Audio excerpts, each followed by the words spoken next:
Sekali lagi, isu PKI memang hanya sekedar alat politik guys, untuk tujuan politis.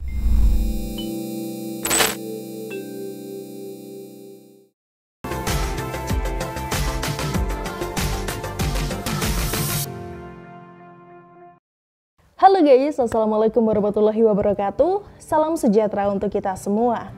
Menunggu munculnya isu PKI, yang pecah telur malah dosen UI. Artikel oleh Nina Nur. Ada satu hal yang selalu ditunggu di bulan September, yakni bergulirnya isu kebangkitan PKI.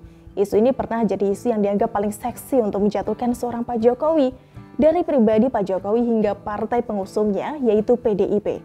Semua diserang dengan isu PKI, bahkan sampai silsilah keluarga Pak Jokowi pun juga ikut diobok-obok memakai isu ini, yang akhirnya ketahuan bahwa semua itu sekadar sarana kampanye hitam untuk menjatuhkan elektabilitas Pak Jokowi dalam Pilpres.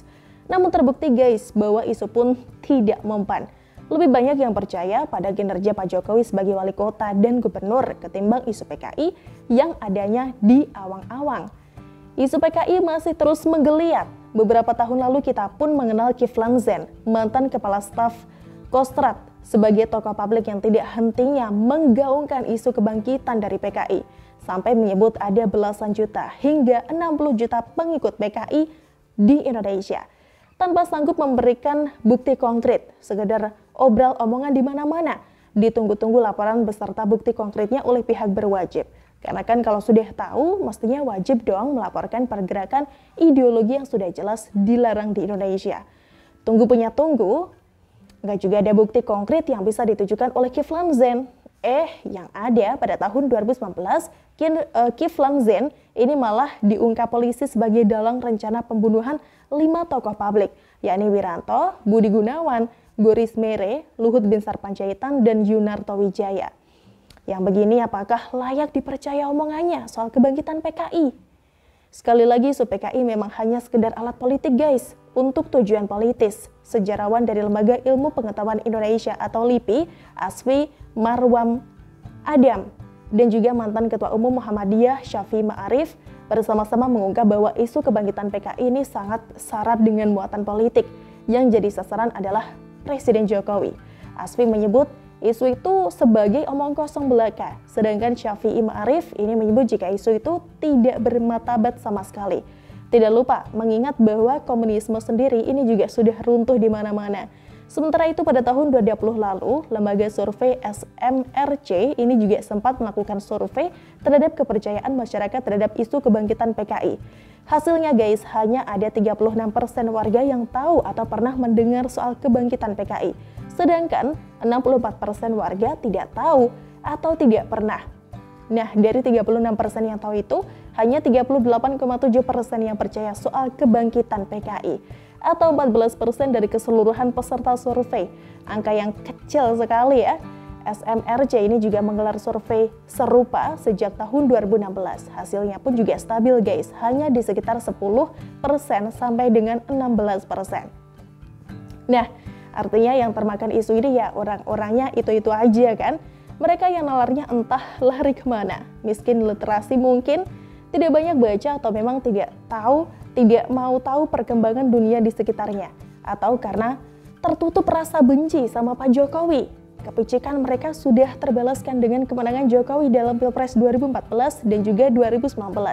Sudah dibuktikan bahwa isu kebangkitan PKI ini memang tidak benar adanya, tidak dipercaya oleh mayoritas rakyat dan tidak laku sebagai alat politis. Nah, demi kelucuan yang diperlukan untuk meningkatkan imun selama pandemi ini, memasuki bulan September tahun ini, saya dan banyak netizen sangat mengantisipasi munculnya kembali isu kebangkitan PKI ini. Tunggu punya tunggu, akhirnya telur pun pecah guys. Hehehe. Ternyata kita agak telat ya mengetahuinya, karena video yang berisi isu kebangkitan PKI itu sudah ditayangkan sejak akhir Agustus lalu guys. Video itu diposting di kanal YouTube bernama UI Watch. Sebelum lanjut, kita kenalan dulu ya sama mereka yang menamakan diri sebagai UI Watch. UI ini di sini ya memang singkatan dari Universitas Indonesia, memang benar. Lalu pada bulan Juli 2020 lalu, sejumlah alumni UI menggelar deklarasi pendirian UI Watch untuk merespons diamnya kaum intelektual hingga penyelenggaraan negara amburadul. Beberapa nama deklarator UI Watch ini antara lain ada Dipo Alam, Fahmi Idris, dan juga Taufik Bahauddin. Dipo Alam ini adalah seorang mantan sekretaris kabinet era Presiden SBY ya. Namanya mencuat ketika berupaya menohok Muldoko dalam kisruhnya internal Partai Demokrat pada bulan Maret lalu. Kemudian Fahmi Idris ini adalah politisi senior Partai Golkar yang juga pernah menjabat sebagai menteri pada era Presiden SBY. Fahmi Idris ini adalah bapak dari Fahira Idris, guys. Itu loh, Ketua Umum Ormas Bang Jafar dan pendukung fanatik Gubernur Anies. Nah, sementara Taufik Bahauddin ini lebih dikenal sebagai dosen UI, pihak Ikatan Alumni UI atau ILUNI, sebagai satu-satunya organisasi alumni UI yang secara hukum tercantum dalam Statuta UI ini sudah menyatakan secara resmi bahwa UI Watch tidak terkait dengan ILUNI. Oleh sebab itu, apapun pendapat UI Watch disebut tidak mewakili sikap resmi dari Ikatan Alumni UI. Jadi, hanya sekumpulan orang yang sakit hati karena jagoannya dikalahkan oleh Jokowi dan tidak bisa move on sampai sekarang. Tidak ada bedanya dengan kami yang juga berdeklarasi selang 1 bulan sesudahnya. Pembentukan UI Watch ini bahkan tidak ada gaungnya sama sekali.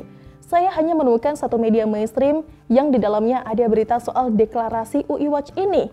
Itu pun berita utamanya lebih kepada pernyataan resmi Ikatan Alumni UI yang membantah adanya keterkaitan UI Watch dengan mereka. Mungkin karena minim kepopuleran, bahkan kanal YouTube-nya pun juga tidak banyak ditonton oleh netizen, guys. Jadi UI Watch ini yang akhirnya memecahkan telur, menggulirkan isu kebangkitan PKI. Yang bicara di dalam video itu adalah Taufik Bahauddin. Dia menyorot para buzzer. Menurut Taufik, guys, komunis gaya baru ini bergerak terus dan menyusupi lembaga-lembaga pemerintahan, parpol, dan sebagainya. Mereka tidak tampil langsung, melainkan dengan menggunakan kepanjangan tangan melalui buzzer. Komunis gaya baru juga menyusup ke ormas-ormas Islam, tujuannya untuk menghancurkan, memperlemah, dan mengadu domba. Sasaran keduanya adalah TNI yang juga berusaha diperlemah. Oleh sebab itu, mengidentifikasi komunis gaya baru jadi mudah, yakni mereka yang menjelekan Islam atau mengusung Islamophobia. Taufik juga menyebutkan ciri-ciri komunis, yakni akan tampil di publik kalau mendapatkan dukungan dari pemerintahan yang ada. Katanya, suka tidak suka, ngaku nggak ngaku, banyak pejabat saat ini yang mendukung PKI gaya baru. Mau ngakak? Silahkan. Hehehe. Saya yakin dari panjang lebar pemaparan Taufik di video tersebut, guys, tidak ada satupun bukti konkret yang bisa dia tunjukkan.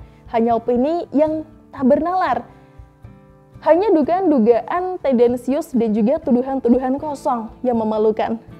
Ketika datangnya dari seorang dosen universitas negeri ternama. Kalau memang adanya komunis gaya baru, nah ini buktinya apa coba? Mana proses rekrutmennya? Mana propagandanya? Mana struktur organisasinya? Mana chat grup WA-nya? Video sendiri tidak laku, hanya ditonton oleh sekitar 6.600 netizen saja, dan yang suka hanya ada sebanyak 270 akun netizen. Sepertinya video ini yang paling banyak mendapatkan penonton, guys, dari sekian banyak video yang diposting oleh UI Watch ini. Kasian ya, kok jadi kayak pansos gitu, sampai menuduh banyak pejabat pendukung PKI gaya baru. Bahkan sampai menuding buzzer sebagai alat promosi PKI. Tapi tetap saja tidak bisa menyetor bukti ke pihak yang berwajib. Apa bedanya dengan Kiflan Zain? Selalu dari kura-kura.